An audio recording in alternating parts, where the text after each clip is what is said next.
Hey, I'm Paul Cons, and for those that don't know me, I was the promoter of Flesh back in the day, in the early 90s, and I'm also the promoter of the Flesh one-off that we're doing on August the 29th. And I thought basically I would just take this opportunity to talk about the night and why I'm doing it. So I've been asked lots of times over the last 20 years to do Flesh again, and I've always said no, but somehow this time it felt like maybe it would be the right moment.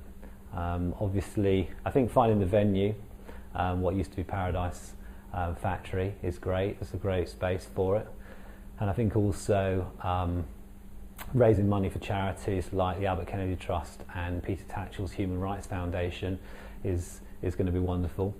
But it was something about the time that had elapsed and how it felt like now was the moment to do it. I think for many of us who were part of the whole Flesh experience, we're now in our 30s, 40s or even 50s. I mean, I'm 47, and so, you know, let's face it, we are middle-aged. Horrible word, but true nonetheless.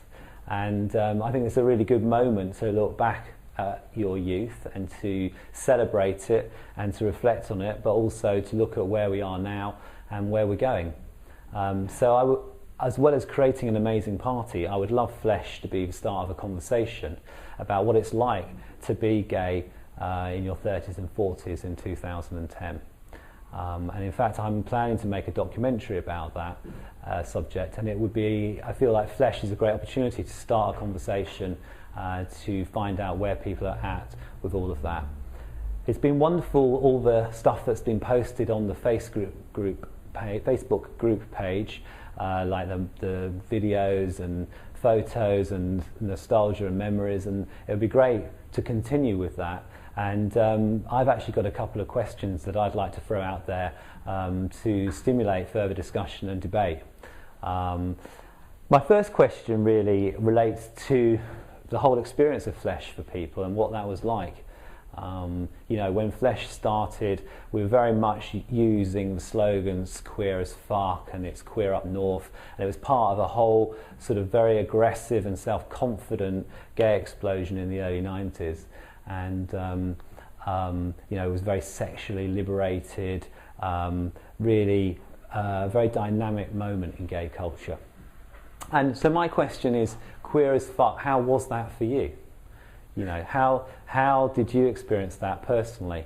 Like for me, for example, I was putting on this amazing party and for 1,000 plus lesbians and gay men, but very often I'd actually end up going home alone at the end of the night. And you know, certainly I didn't feel like I was living the dream at the time in terms of my relationships or my sex life.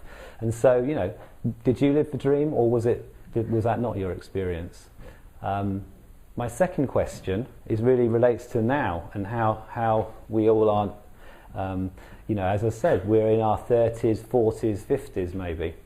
And so the question for me is like, old as fuck, how is that for you?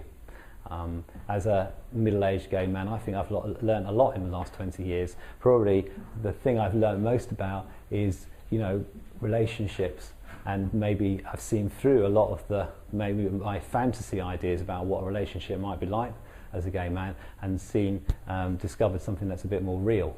So again, you know, these are just questions that I'd like to set up as discussion threads on the Facebook, and it'd be really great to get your response to them and whatever you feel you'd like to say.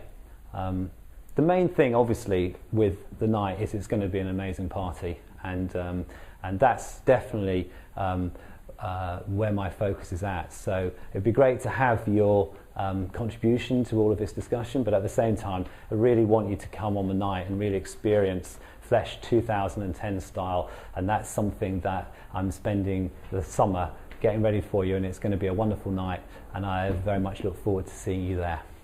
Thank you.